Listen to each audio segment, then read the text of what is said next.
Shalom, shalom. Selamat pagi, selamat hari Minggu semuanya. Senang sekali bisa berjumpa dengan Bapak Ibu semua. Percaya kita datang dengan kerinduan hati kita yang paling terdalam. Karena kita percaya Tuhan Allah yang kita sembah ada di tempat ini. Menyediakan setiap berkat mujizat pemulihan pagi hari ini. Amin. Mari kita bangkit berdiri Bapak Ibu. Kita sembah Tuhan kita Yesus Kristus. Dia ada di tempat ini. Terima kasih Bapak.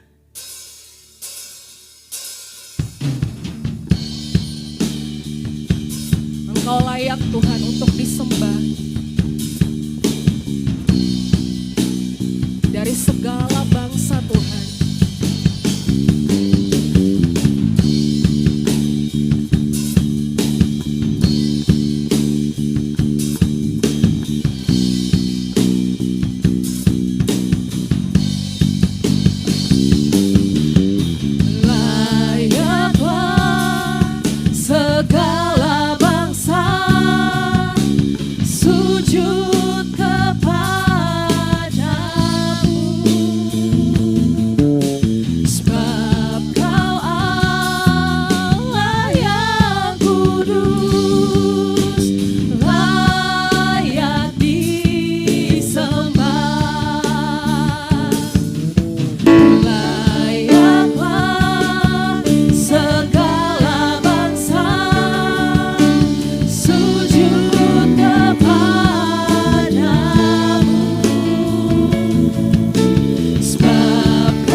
Pagi hari ini kami bersyukur boleh berada di rumah Tuhan. Walaupun cuaca tidak menunjang, tapi kami percaya Tuhan itu tidak menghalangi anak-anak Tuhan untuk datang ke rumah Tuhan pada pagi hari ini. Kami percaya Tuhan seberapapun kami yang ada saat ini, 2-3 orang berkumpul dalam nama-Mu, Engkau hadir di tengah-tengah kami. Oleh karena itu Tuhan, kami percayakan ibadah hari ini ke dalam tangan Tuhan, dalam penyertaan Tuhan, dalam pimpinan Tuhan. Engkau sendiri yang memimpin ibadah ini dari awal, pertengahan hingga akhir dari ibadah ini. Terima kasih Tuhan untuk segala kasih dan kebaikan-Mu kepada kami sepanjang minggu ini sehingga kami tidak kurang suatu apapun. Firman yang akan disampaikan juga oleh hamba sendiri Tuhan, urapi mulut dan bibir hamba-Mu Tuhan agar firman yang disampaikan ini boleh menguatkan jemaat Tuhan yang hadir. Terima kasih Bapa, kami akan mulai ibadah ini dengan doa yang Tuhan ajarkan kepada kami.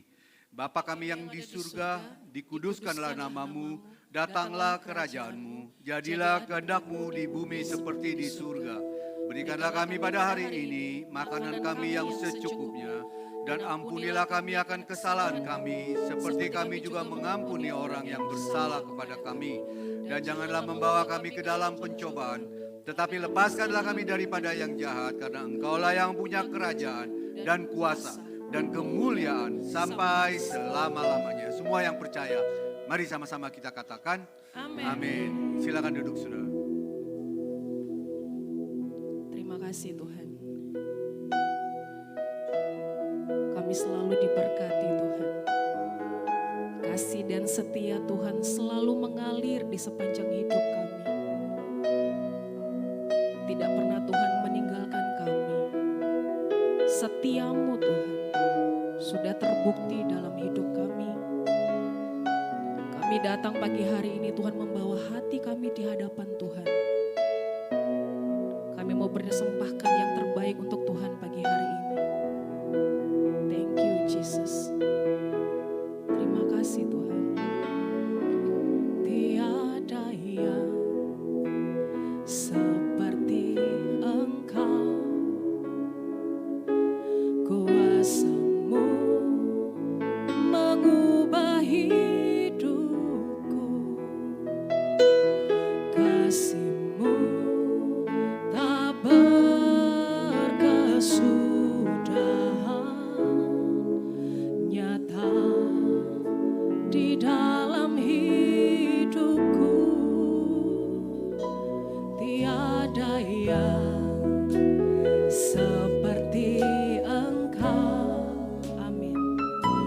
Kuasa-Mu mengubah hidupku, kasih-Mu tak berkesudahan, nyata di dalam hidupku.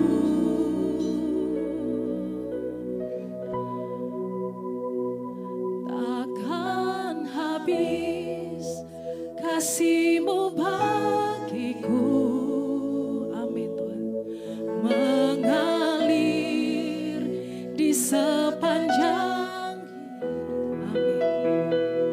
Tak berubah setia-Mu padaku, selamanya Kau ku sembah.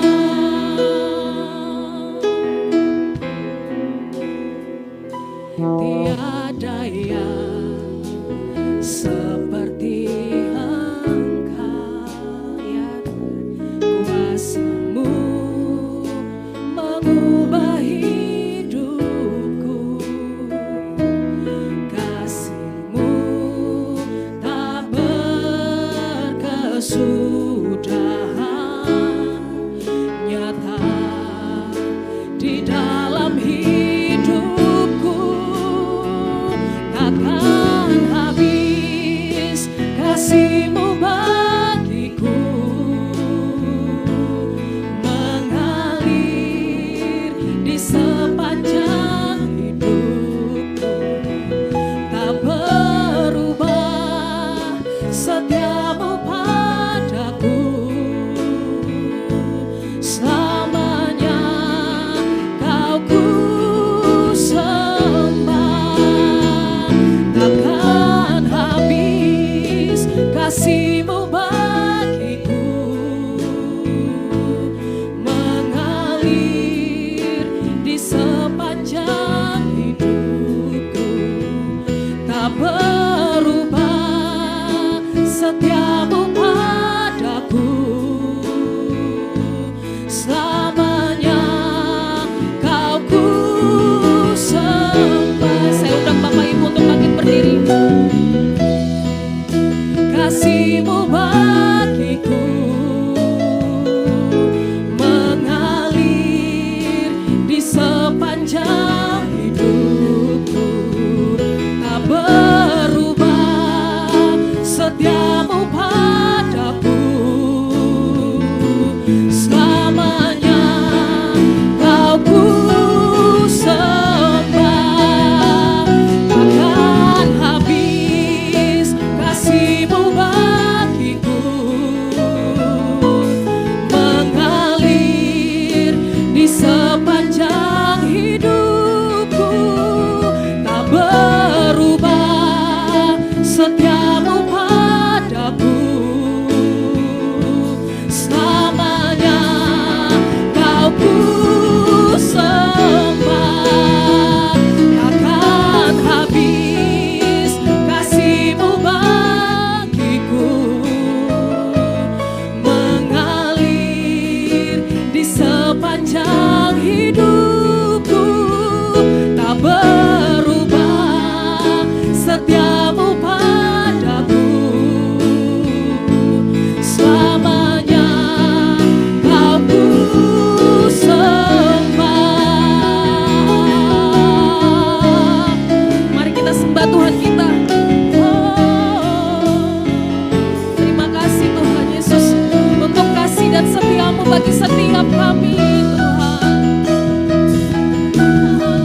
tunjukkan kiri kananmu, pribadi lepas pribadi untuk Tuhan. Terima kasih Tuhan. Tidak pernah Kau saudara kasih setiamu, kami bersyukur. Kami tidak pernah kekurangan Tuhan.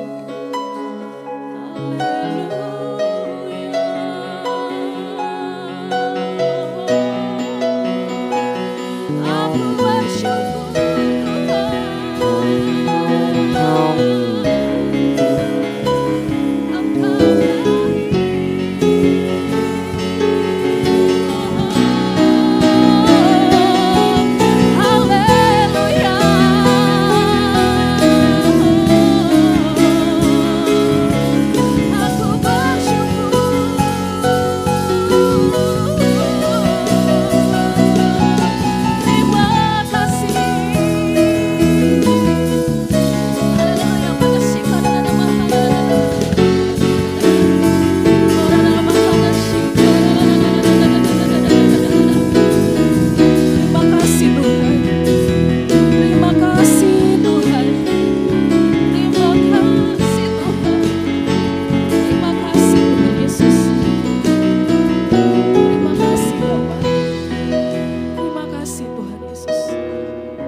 kasih-Mu bagiku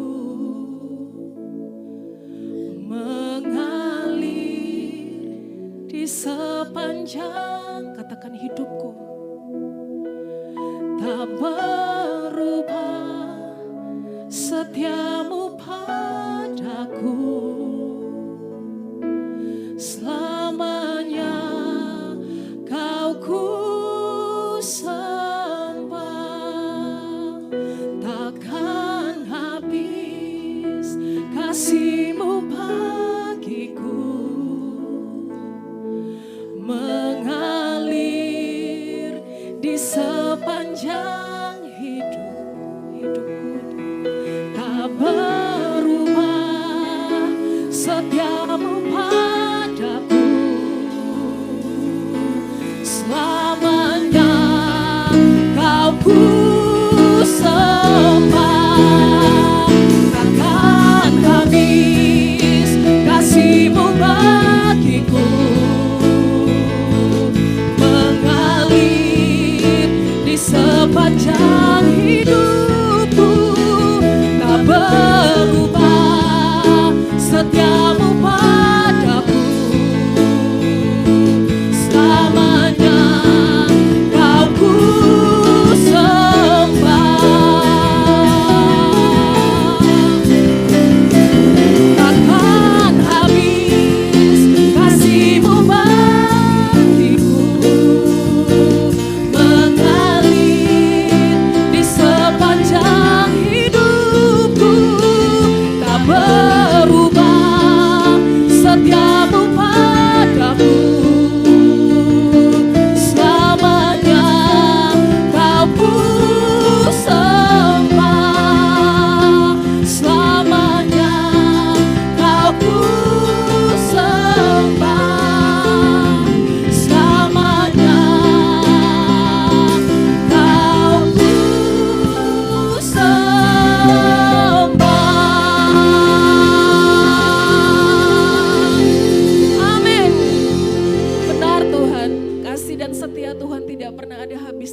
bahkan selalu baru dan baru setiap hari.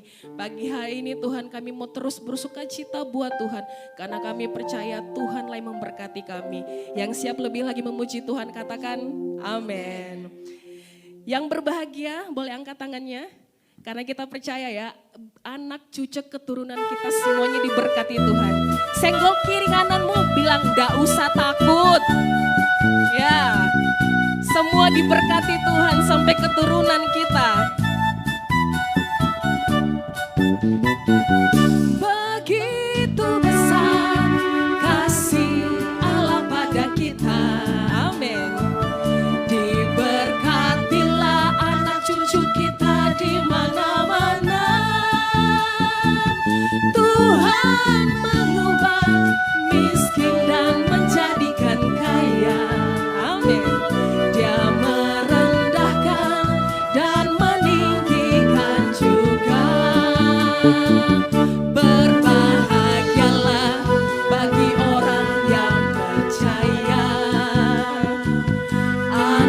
cucunya pasti tidak akan meminta-minta, karena Allah menggenapi firman-Nya. Amin. Tiada yang mustahil bagi orang percaya. Percaya, anak cucu keturunan kita pasti diberkati Tuhan. Nggak usah takut Bapak Ibu. Amin.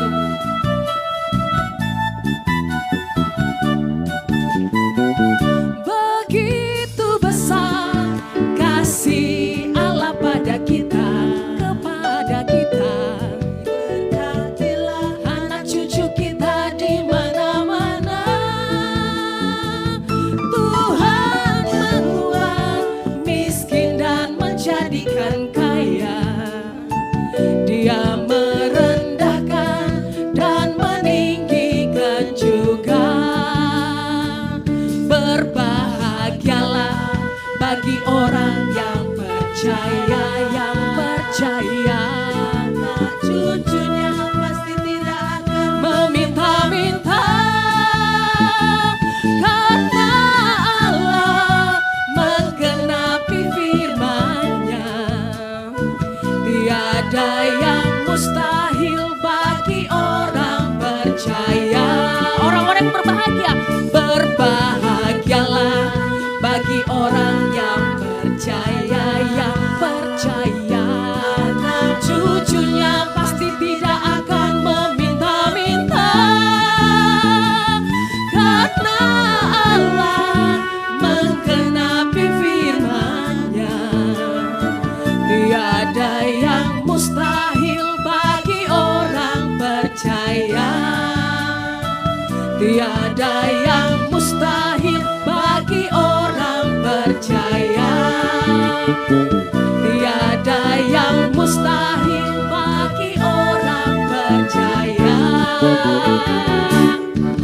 Amin. Yang diberkati Tuhan. Haleluya. Sebab Dia gunung batu keselamatan kita. Dia yang menjamin hidupnya Anda dan saya. Amin.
Haleluya, Bapak Ibu Saudara sekalian.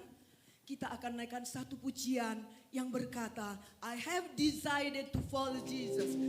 Mengikut Yesus adalah keputusanku. Ya Bapak Saudara, di dalam badai menerpa, di dalam cobaan, ada satu pengharapan yang pasti. Jesus enough for me. Haleluya.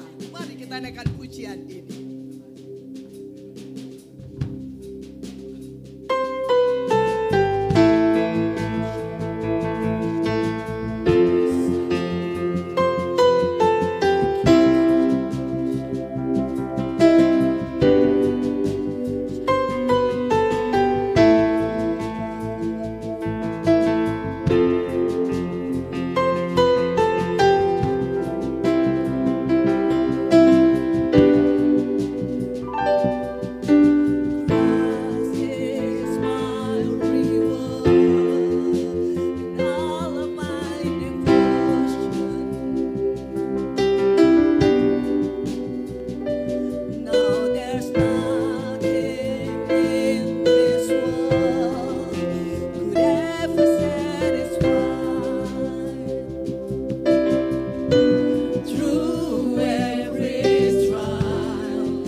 Bapa, kami sungguh bersyukur Tuhan di pagi yang indah ini.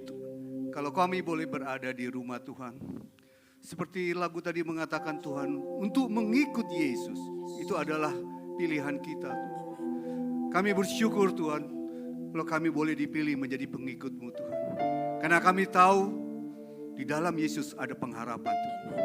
Terima kasih Tuhan. Terima kasih untuk saat-saat yang indah bersama Tuhan. Pada pagi hari ini juga firman Tuhan akan disampaikan melalui hamba sendiri Tuhan. Urapi mulut dan bibir hamba-Mu ini Tuhan, yang tidak ada apa-apanya Tuhan. Biar Roh Kudus ini berbicara di dalam hati hamba untuk boleh hamba sampaikan kepada jemaat Tuhan yang dikasihi. Terima kasih Bapa, terima kasih Tuhan Yesus.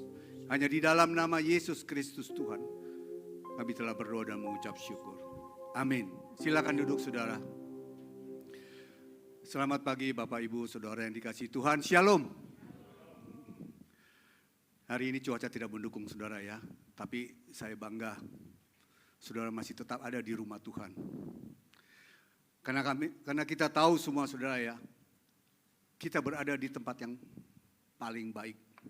Di tempat yang paling sempurna dalam hidup kita sebetulnya, di rumah Tuhan. Karena lawatan Tuhan akan terjadi pada pagi hari ini untuk saudara dan saya juga. Saudara, tampak terasa sudah 15 hari kita ada di tahun yang baru saudara ya. Cepat sekali saudara ya. Tapi alangkah eloknya saudara, di tahun yang baru kita juga mempunyai hati yang baru. Hati kita bisa diperbaharui. Saudara. Firman Tuhan pada pagi hari ini berbicara mengenai hidup dalam terobosan. Maksudnya dalam terobosan secara rohani saudara ya. Apa itu terobosan saudara? Apa sih terobosan itu saudara? Terobosan itu adalah suatu gebrakan saudara. Ya, suatu gebrakan secara rohani ya, yang secara sungguh-sungguh dan serius gitu saudara. Kalau perlu juga secara radikal, dalam tanda kutip secara positif ya saudara ya. Jadi secara signifikan itu ada perubahan di dalam hidup kita. Karena kita tahu kita sedang ada di dalam tahun yang baru dan kita tidak mau kita terus seperti ini, iman kita tidak bertumbuh. Kita mau iman kita harus bertumbuh, harus bertumbuh. Ya, oleh karena itu kita harus mengalami terobosan demi terobosan saudara. Ya, karena di tahun yang baru ini kita tidak tahu apa yang akan terjadi ya. Pengamat dunia banyak mengatakan bahwa tahun 2022 adalah tahun yang gelap gitu. Dan di tahun 2023 tidak lebih baik saudara. Bahkan dia katakan mungkin akan lebih buruk karena akan adanya resesi. Tetapi saya percaya kalau kita bisa mengalami terobosan-terobosan rohani bersama Tuhan kita, percayalah saudara, apapun boleh terjadi tapi kita akan tetap kokoh dan kuat. Karena apa? Karena ada tangan Tuhan yang kuat akan menolong saudara. Amin saudara. Ya. Untuk bisa kita mengalami sebuah terobosan saudara, itu adalah komitmen kita. Kalau kita punya komitmen, kalau kita punya keinginan, kita punya kemauan yang kuat, ya, itu ada tergantung dari diri kita sendiri. Jadi sikap hati kita, bagaimana kita meresponi firman Tuhan, bagaimana kita meresponi setiap firman yang kita dengar, ya. Itu akan membuat kita untuk bisa bertumbuh saudara, untuk bisa mengalami perubahan-perubahan secara rohani. Jadi kita bisa mengalami terobosan-terobosan. Sebagai murid Yesus, saudara, jangan kita hanya sekedar puas untuk beribadah. Jangan kita hanya sekedar puas hanya untuk apa? Hanya percaya kepada Yesus. Tapi kita harus lebih daripada itu. Karena Tuhan mau hidup kita itu selalu bertumbuh. Hidup kita selalu, setiap hari kita makin serupa dengan Kristus, saudara. Itu yang Tuhan mau. Jadi jangan kita sebagai orang Kristen yang biasa-biasa aja. Harus ada satu gebrakan, harus ada satu terobosan. Sehingga kita boleh menjadi orang-orang Kristen yang benar-benar kuat di dalam Tuhan. Sehingga setiap tantangan yang datang, kita akan terus berdiri teguh. Kita tidak akan goyah. Karena apa? Karena kita punya dasar iman yang kuat, saudara. Ya.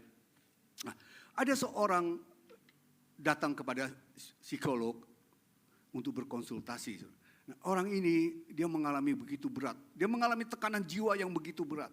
Goncangan jiwanya, dan dia mengalami hal-hal yang nggak enak dalam hidupnya. Dia nggak bisa tidur nyenyak, makan pun nggak enak. Pokoknya segala hal-hal yang buruk dia alami. Oleh karena itu dia datang ke psikolog dan konsultasi.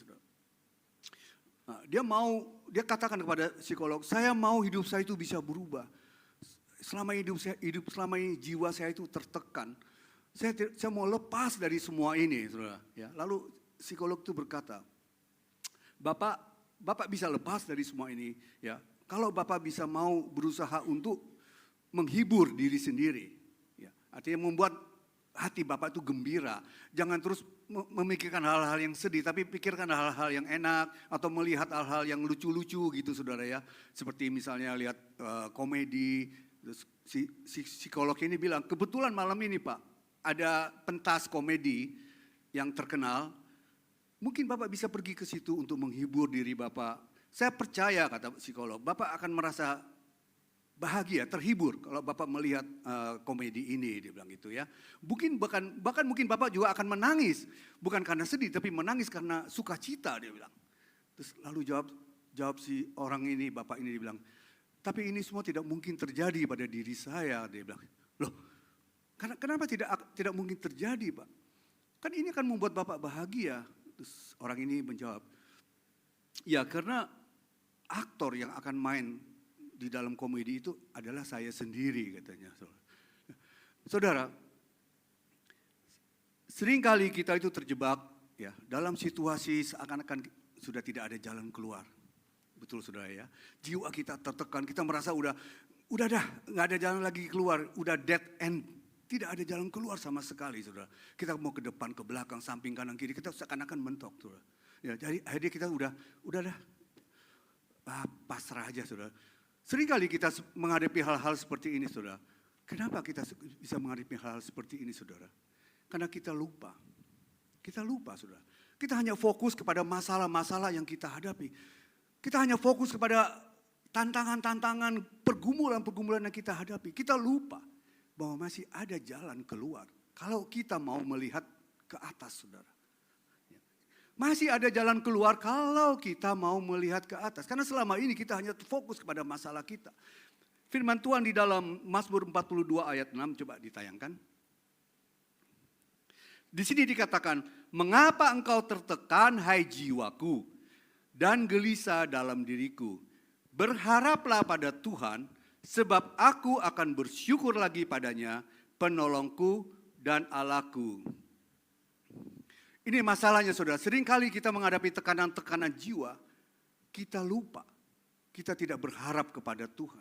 Kita berharap kepada manusia. Kalau kita berharap kepada manusia, kita pasti akan kecewa.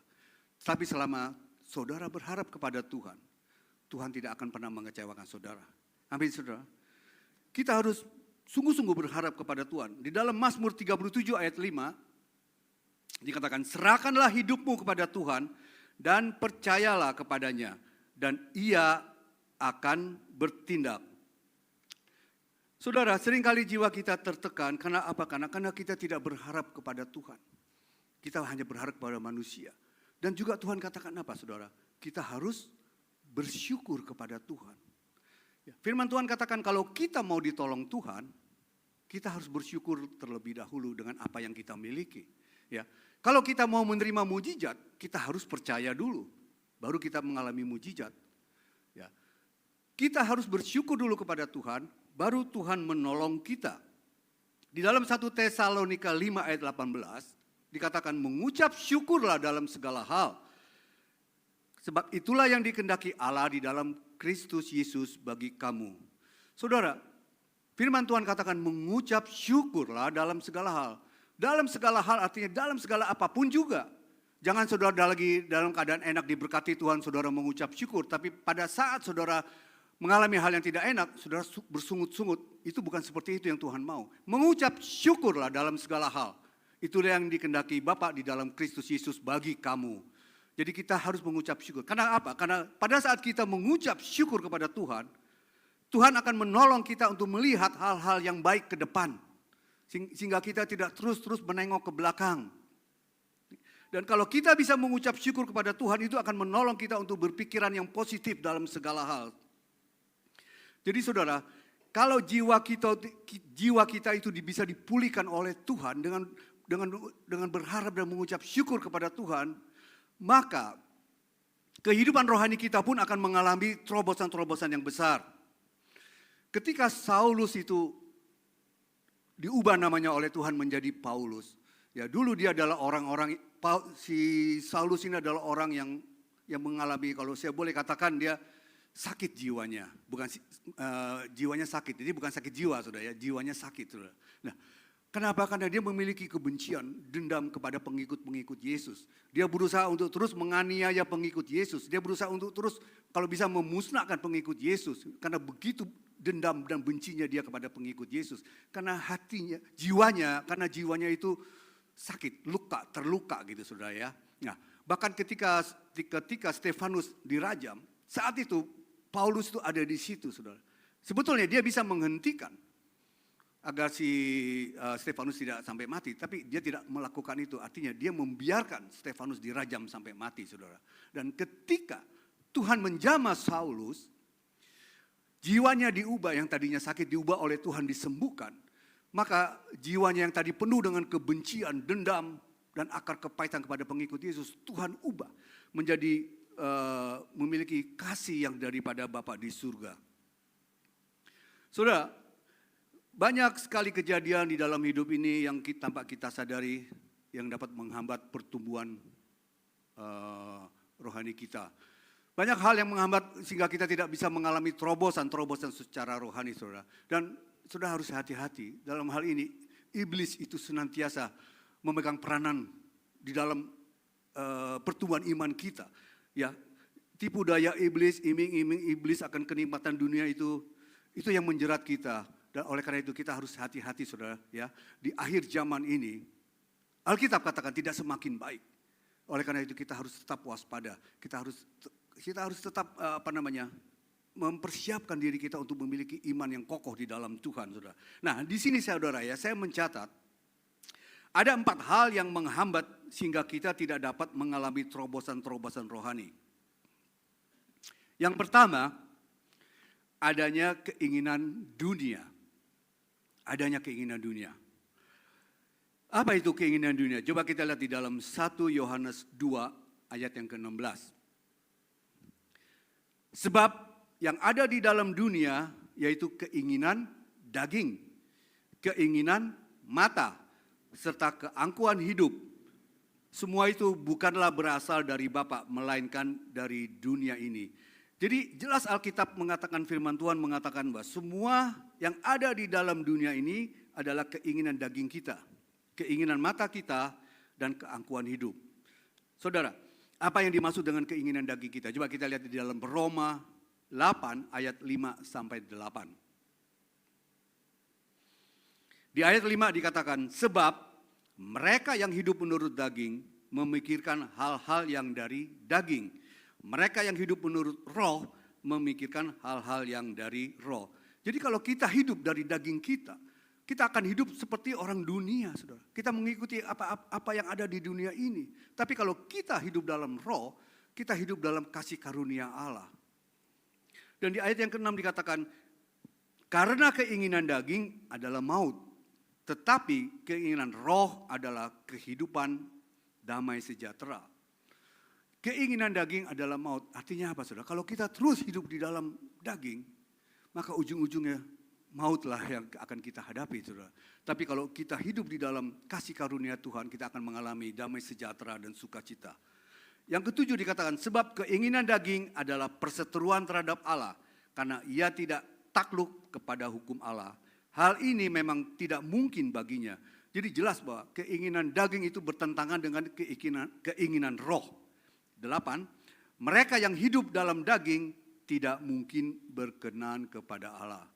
Jadi kalau saudara masih hidup dalam daging, firman Tuhan mengatakan hidup kita tidak berkenan kepada Allah, saudara. Hidup dalam daging itu banyak hal, saudara ya. Contohnya seperti percabulan, kecemaran, hawa nafsu, penyembahan berhala, sihir, perseteruan, perselisihan, iri hati, amarah, kepentingan diri sendiri, roh pemecah belah, dan sebagainya, saudara. Sedangkan hidup dalam roh adalah hidup dalam kehendak Allah.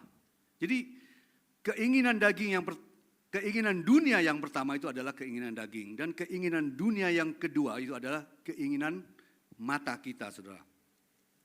Mata kita. Saudara, kita harus hati-hati dengan apa yang kita lihat, saudara ya. Tanpa disadari banyak orang itu jatuh karena salah menggunakan fungsi matanya, saudara. Kalau kita terus-menerus mengikuti keinginan mata kita, menuruti, memanjakan mata kita, saudara ya, maka kita akan cenderung melakukan hal-hal apa yang dunia ini tawarkan. Jadi kita harus hati-hati dengan mata kita. Karena coba kita lihat di dalam Kejadian 3 ayat 6. Ya. Karena apa yang kita lihat dengan mata kita, sudah perhatikan ya, itu memiliki kesan. Pertama memiliki kesan. Dan berikutnya memiliki apa saudara? Penilaian. Dan setelah itu pertimbangan dan akhirnya kita mengambil keputusan. Hawa itu jatuh dalam dosa. Karena apa? Karena matanya saudara. Ya, coba kita lihat di dalam Kejadian 3 ayat yang ke-6. Dikatakan di situ, perempuan itu melihat bahwa buah pohon itu baik untuk dimakan dan sedap kelihatannya. Ini adalah kesan. Saudara. Jadi ketika Hawa melihat dengan matanya, dia memiliki kesan bahwa pohon itu baik untuk dimakan dan sedap kelihatannya. Ini kesannya dia. Lalu lagi pula pohon itu menarik hatinya. Nah ini penilaiannya si Hawa. Saudara. Pohon itu menarik hatinya. Karena apa? Karena memberi pengertian. Nah, akhirnya dia memberi pertimbangan itu, pohon itu bisa memberi pengertian kepada dia. Dan lalu ia mengambil dari buahnya dan dimakannya, diberikannya juga kepada suaminya dan bersama-sama dengan dia dan suaminya pun memakannya. Dan akhirnya dia menjatuhkan pilihan apa saudara? Memetik dan memakannya. Jadi saudara, kita harus hati-hati dengan apa yang kita lihat. Karena apa yang kita lihat pertama kali kita memberi kesan, penilaian, pertimbangan, akhirnya kita menjatuhkan pilihan kita. Ya, oleh karena itu kita harus hati-hati menggunakan fungsi mata kita.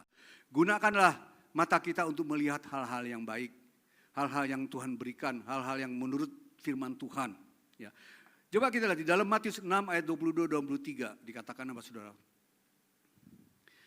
Mata adalah pelita tubuh. Jika matamu baik, maka teranglah tubuhmu. Jika matamu jahat, maka gelaplah tubuhmu. Firman Tuhan katakan, jika terang yang ada padamu gelap, betapa gelap kegelapan itu, saudara. Ya. Jadi mata adalah pelita tubuh. Jika matamu baik, teranglah seluruh tubuhmu. Jika matamu jahat, gelaplah seluruh tubuhmu. Jadi jika terang yang ada padamu gelap, betapa gelapnya kegelapan itu, saudara. Jadi jika terang itu sudah tidak ada dalam kehidupan kita, saudara. Ini bahaya, saudara. Ini bahaya. Kita akan hidup dalam dosa. Kita akan hidup dalam kegelapan. Sehingga akhirnya apa saudara?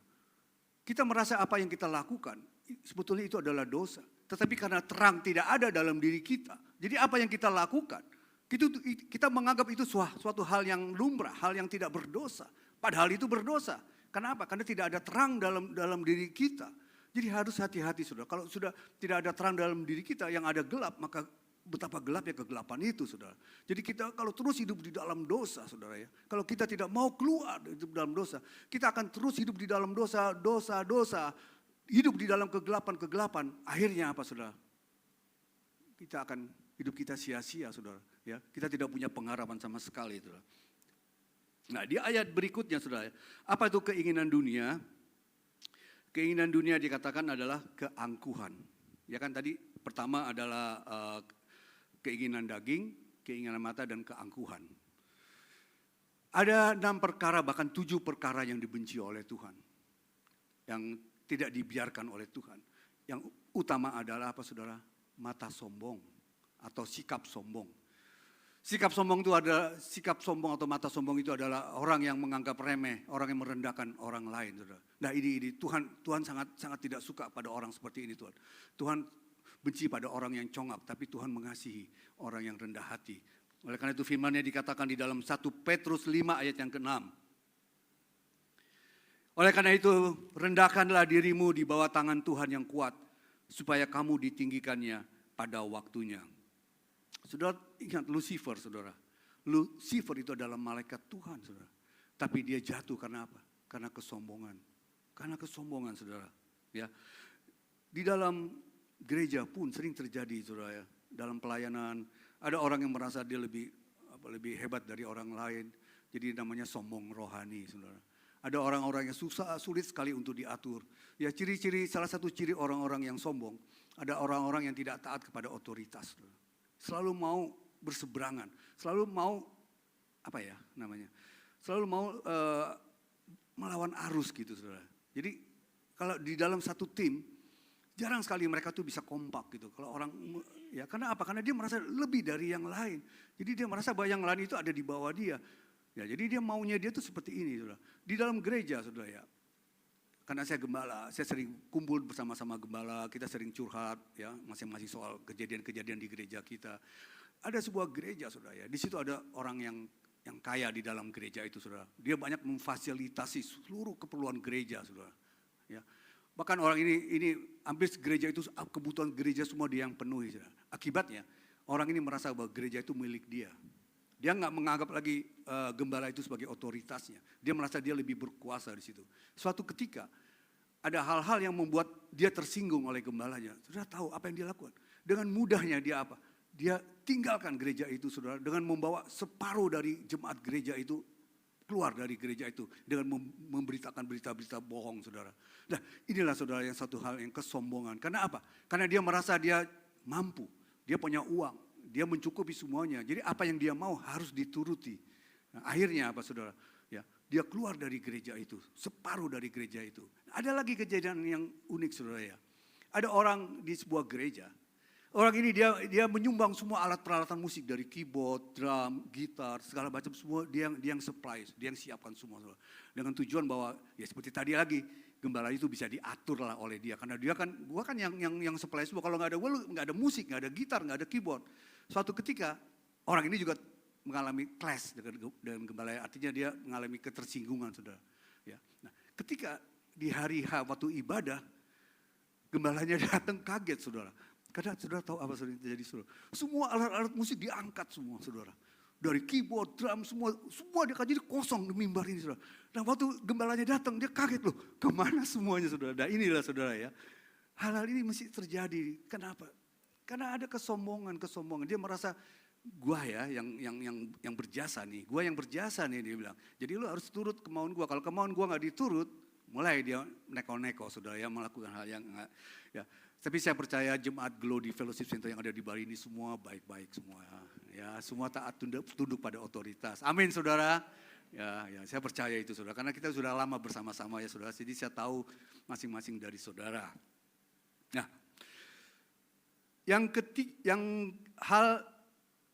jadi sekarang kita kembali lagi kepada apa yang dapat menghambat kita untuk bisa, sorry saudara.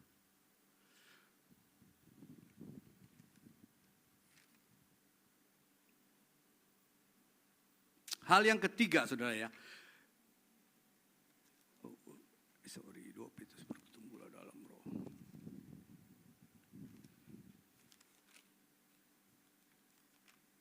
Oh ya, oke saudara. Di sini saya mencatat ada 4 hal. Yang pertama adalah satu keinginan dunia. Keinginan dunia itu adalah keinginan daging, keinginan mata, dan keangkuhan hidup. Nah, yang berikutnya saudara. Hal kedua yang menghambat untuk kita mengalami terobosan-terobosan secara rohani saudara ya, adalah keinginan diri sendiri. Saudara. Keinginan diri sendiri atau yang disebut juga free will, kehendak bebas. Nah di area ini kita harus hati-hati saudara. Di area ini kita harus hati-hati. Banyak sekali anak-anak Tuhan jatuh di area ini. Karena Tuhan memberi kita kebebasan untuk memilih. Ya. Tujuan Tuhan memberi kita kebebasan untuk memilih agar kita bisa bertumbuh hidup dalam kasih karunia Tuhan. Ya, Tuhan tidak mau membuat saudara itu seperti robot. Tuhan menciptakan kita, diberikan kita hak untuk kebebasan untuk memilih. Ya, tetapi tujuan Tuhan agar kita bisa memilih hidup menurut rencana Tuhan. Kita bisa bertumbuh dalam kemauan dan Roh Kudus yang akan menolong kita. Kita tahu saudara ya bahwa hidup kita ini ada dalam rencana Tuhan. Setiap daripada kehidupan kita itu ada dalam rencana Tuhan. Bahkan firman Tuhan katakan sejak kita ada di dalam kandungan, itu kita sudah ada dalam rencana Tuhan. Tetapi saudara, Tuhan memberi kita kebebasan untuk memilih. Artinya Tuhan itu menghargai kehidupan manusia. Tuhan berikan kita kebebasan untuk memilih. Nah, jalan mana yang saudara mau pilih? Seperti lagu tadi ya, to follow Jesus. Ya, I decided to follow Jesus. Jadi mengikuti Tuhan itu adalah pilihan kita. Jadi saudara mau memilih mengikuti Tuhan atau mau mengikuti apa yang ditawarkan dunia, that's your choice saudara. Itu pilihan saudara. Tuhan tidak pernah memaksa. Tetapi Tuhan selalu inginkan anak-anaknya itu bertumbuh dalam kasih karunia Tuhan dan mengikuti jalan Tuhan saudara. Ya, saya kasih sebuah ilustrasi saudara. Ikan itu dikodratkan Tuhan untuk hidup di dalam air. Betul kan ya saudara ya? Jadi artinya rencana Tuhan bahwa ikan itu akan hidup di dalam air. Tetapi kalau ikan itu mau keluar dari rencana Tuhan, dia mau melompat, bisa nggak saudara? Bisa kan? Bisa. Tapi akibatnya apa? Ikan itu akan mati saudara. Ya kan? Pasti ada konsekuensinya. Nah, begitu pula kehidupan kita. Kita diciptakan Tuhan dalam rencana Tuhan. Tapi Tuhan kasih kita kebebasan untuk memilih. Ya. Kalau kita mau memilih ikut jalan Tuhan, maka damai sejahtera sukacita itu akan kita alami. Tetapi kalau kita memilih yang lain, itu hak kita. Tuhan tetap menghargai. Itu hak saudara. Tetapi konsekuensinya kita akan kehilangan pengharapan. Kita akan kehilangan damai sejahtera. Sukacita tidak ada dalam diri kita. Dan ujung-ujungnya adalah maut yang kita terima saudara. Jadi kehendak bebas ini harus kita perhatikan benar-benar ya saudara ya. Kita harus sangat sungguh-sungguh berhati-hati di kehendak bebas yang Tuhan berikan ini. Ya, biar izinkanlah kita terus bisa bertumbuh dalam kasih karunia Tuhan. Coba kita lihat di dalam 2 Petrus 3 ayat yang ke-18. Firman Tuhan katakan, tetapi bertumbuhlah dalam kasih karunia dan dalam pengenalan akan Tuhan. Dan juru selamat kita, Yesus Kristus, baginya kemuliaan sekarang dan sampai selama-lamanya. Jadi hal kedua yang menghambat pertumbuhan rohani kita sehingga kita tidak bisa mengalami terobosan karena ada keinginan diri sendiri. Yang pertama tadi keinginan dunia, yang kedua keinginan diri sendiri, dan yang ketiga adanya pengaruh dari iblis, saudara. Nah, ini hal yang ketiga yang menghambat kita tidak bisa mengalami terobosan rohani karena adanya pengaruh dari iblis. Firman Tuhan di dalam Yohanes 10 ayat 10 coba dilihat, dikatakan pencuri datang hanya untuk apa saudara? Mencuri dan membunuh dan membinasakan. Tuhan katakan apa? Aku datang supaya mereka mempunyai apa saudara? Hidup, mempunyai dalam segala kelimpahan. Jadi jelas saudara bahwa iblis itu datang sebagai pencuri. Ya, pencuri datang untuk mencuri. Pencuri itu adalah iblis. Iblis datang untuk mencuri. Apa yang dicuri saudara? Damai sejahtera kita, sukacita kita, pengenalan kita akan Tuhan, firman Tuhan, segala yang baik dari kita dicuri oleh iblis, dimusnahkan dan dibinasakan. Jadi iman kita dimusnahkan oleh iblis dan dibinasakan. Bahkan itulah iblis itu datang selalu sebagai pencuri. Ya. Dan iblis itu dia punya hobi saudara. Hobi iblis itu adalah apa saudara? Untuk selalu mendakwa kita. Di akhir zaman ini saudara, iblis itu seakan-akan semakin apa ya? Getol gitu saudara ya. Lagi semakin intens untuk bisa menjatuhkan anak Tuhan. Karena dia tahu waktunya sudah singkat. Waktu sudah tinggal sedikit lagi, maka dia usaha mati-matian agar dia bisa menjatuhkan anak-anak Tuhan. Ya, dengan salah satu cara dia mendakwa kita, menuduh kita, mengusik perasaan kita sehingga kita merasa bersalah, kita merasa kita tidak layak di hadapan Tuhan, kita orang berdosa, kita tidak layak dan akhirnya kita tidak apa saudara? Kita tidak bisa move on, kita tidak bisa mengalami terobosan rohani, iman kita tidak bangkit karena kita merasa kita orang berdosa. Nah ini yang dilakukan oleh iblis saudara. Ya. Tapi saudara harus ketahui saudara ya, ketika kita datang kepada Tuhan dan kita bertobat, kita mengaku segala dosa kita. Firman Tuhan katakan apa? Dia adalah Allah yang setia dan adil. Dia akan mengampuni dosa kita. Dia adalah Allah yang setia, dia menepati janjinya. Setiap orang yang sungguh-sungguh datang kepada Tuhan dan bertobat, maka dia akan mengampuni segala dosa kita. Bukan hanya mengampuni segala dosa kita, bahkan dia katakan dia akan menyucikan kita dari segala kejahatan. Menyucikan kita dari segala kejahatan artinya hidup kita itu dibenarkan oleh Tuhan. Oleh karena iman percaya kita kepada Yesus, saudara. Jadi karena kita percaya kepada Yesus, maka hidup kita dibenarkan. Karena Yesus itu adalah yang benar. Maka kita yang beriman kepada Yesus, kita juga dibenarkan. Jadi saudara sudah menjadi orang yang benar, saudara. Jadi jangan mau ditipu oleh iblis dengan intimidasi dia, dengan menuduh kita bahwa orang berdosa, untuk akhirnya kita tidak bisa berbuat apa. Jangan percaya bujukan iblis, saudara. Kita ini adalah orang-orang yang sudah dibenarkan oleh Tuhan. Amin, saudara. Kita harus terus tetap bertumbuh dan percaya ketika kita mengaku segala dosa kita, Dia adalah Allah yang setia dan adil. Dia akan mengampuni segala dosa kita, bahkan menyucikan kita dari segala kejahatan. Firman Tuhan di dalam Roma 3 ayat 26. Roma 3 ayat 26. Di situ dikatakan, maksudnya ialah untuk menunjukkan keadilannya pada masa ini, supaya nyata bahwa Ia benar dan juga membenarkan orang yang percaya kepada Yesus. Ini firman-Nya, saudara. Jadi Ia benar dan juga membenarkan orang yang percaya kepada Yesus. Jadi kalau kita beriman kepada Yesus, hidup kita sudah dibenarkan. Jangan lagi kita mau tertipu oleh iblis. Nah, yang keempat, saudara, ya, ini yang terakhir, saudara, yang keempat. Ada hal yang keempat yang membuat pertumbuhan rohani kita itu tidak bisa bertumbuh, yang menghambat pertumbuhan rohani kita adalah adanya pengajaran sesat, saudara. Nah, di akhir zaman ini, saudara, banyak sekali ajaran-ajaran sesat yang menyesatkan umat Kristen. Dan banyak sekali umat Kristen yang terbawa oleh ajaran-ajaran sesat. Kenapa? Karena banyak dari umat Kristen yang tidak mengenal akan kebenaran firman Tuhan. Banyak orang Kristen hanya menerima saja, tanpa diuji dulu semua pengajaran itu, saudara. Jadi kita harus hati-hati dalam setiap pengajaran. Alkitab sudah jauh-jauh hari mengingatkan kita untuk hati-hati untuk akan adanya pengajaran-pengajaran sesat di akhir zaman ini, saudara. Ajaran sesat atau dikatakan di dalam Alkitab itu adalah bidat. Bidat itu adalah ajaran yang menyimpang dari ajaran yang sesungguhnya. Bidat, saudara, bukan bidet. Kalau bidat itu untuk toilet kan ya. Ini bidat, nah, jangan salah. Nah, itu ajaran sesat.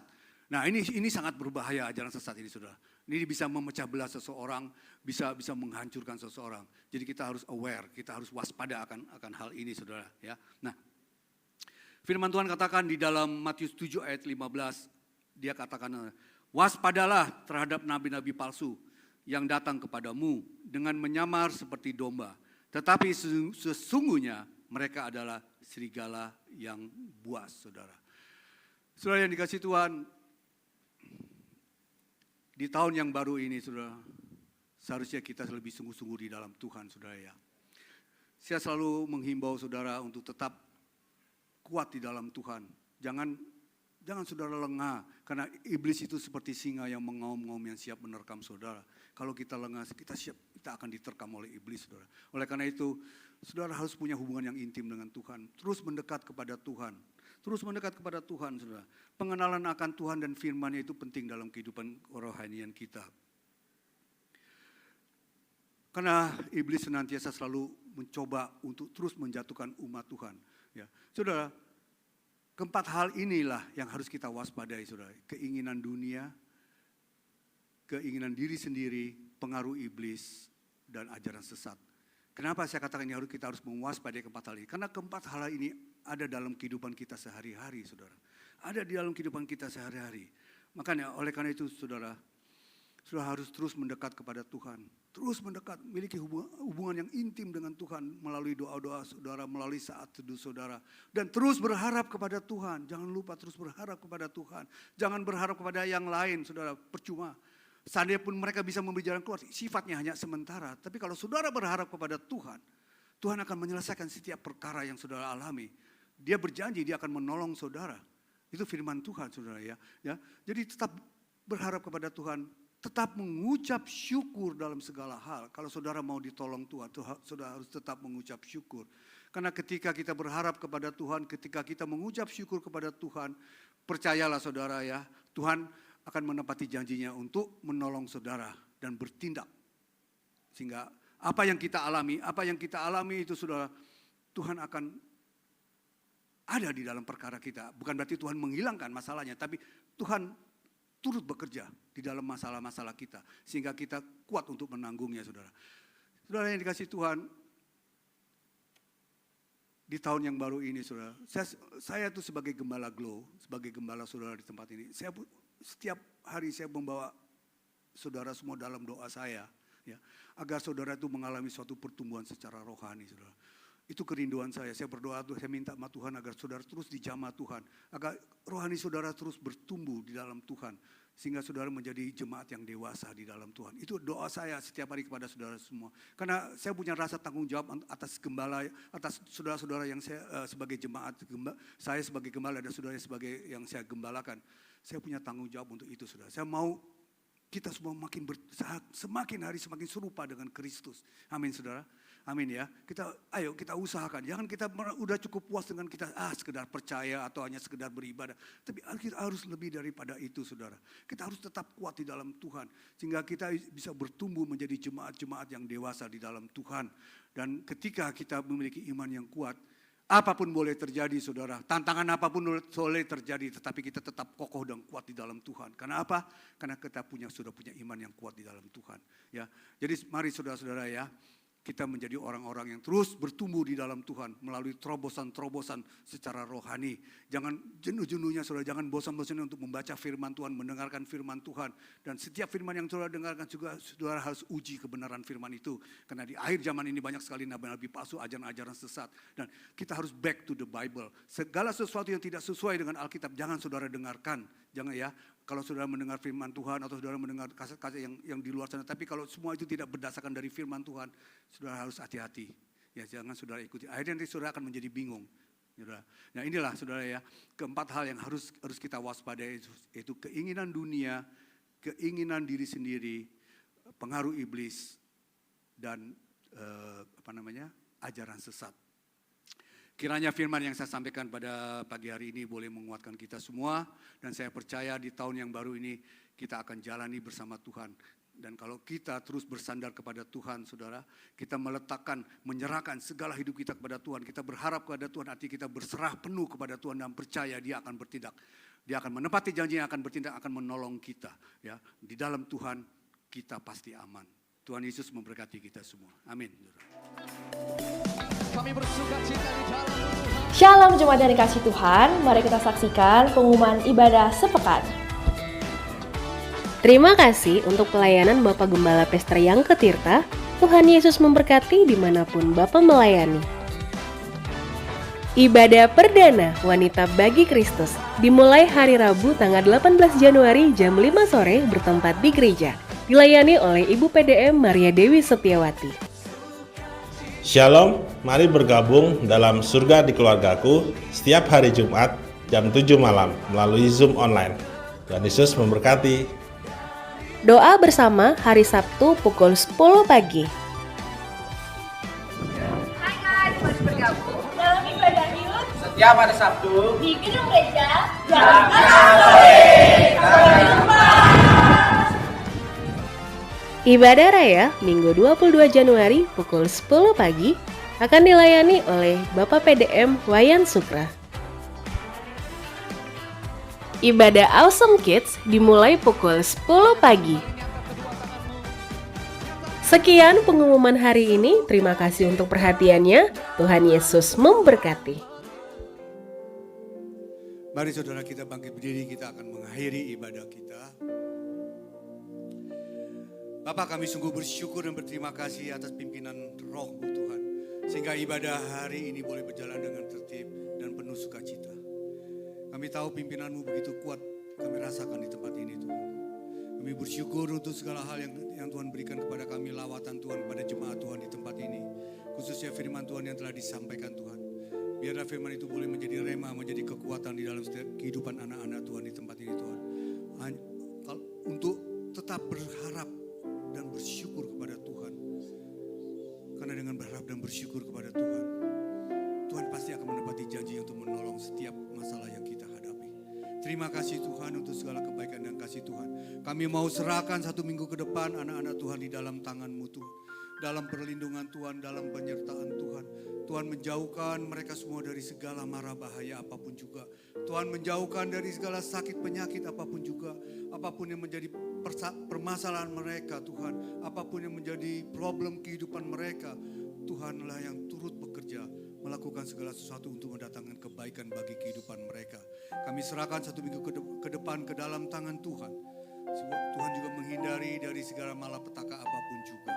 Terima kasih Bapa, dan biarlah mereka 1 minggu kemudian boleh datang kembali ke tempat ini bersama-sama dengan kami untuk merayakan dalam ibadah raya yang kudus. Terima kasih Bapa untuk segala kasih, kemurahan dan kebaikan-Mu. Saudara yang dikasihi Tuhan, mari kita angkat kedua tangan kita untuk menerima berkat Tuhan. Dan saudara katakan amin, maka ini akan terjadi dalam hidup saudara. Diberkatilah keluargamu, diberkatilah kesehatanmu, diberkatilah apa yang kau kerjakan, dan diberkatilah engkau yang mengasihi Tuhan lebih dari segalanya. Oleh karena itu, saudara yang dikasihi Tuhan, tak henti-hentinya saya berkata, hiduplah takut akan Tuhan. Jangan menyimpang ke kanan ataupun ke kiri, sehingga kemanapun saudara pergi, hidup saudara akan beruntung. Karena Tuhanlah yang akan menyertai saudara, Tuhanlah yang akan melindungi saudara. Dia akan menyinari engkau dengan wajahnya, memberikan kasih karunia dan damai sejahtera yang Tuhan berikan di dalam kehidupanmu sehari-hari. Tuhan akan membuat engkau terus menjadi kepala dan bukan ekor, dan engkau akan terus naik dan tidak akan turun. Dan apapun yang saudara kerjakan, hanya Tuhanlah yang membuat berhasil. Oleh karena itu saudara yang dikasihi Tuhan, terimalah berkat daripada Bapa, Putra, dan Roh Kudus. Mulai saat ini sampai Maranatha, Yesus datang untuk kedua kalinya. Semua yang percaya dan telah menerima berkat Tuhan, mari sama-sama kita katakan amin.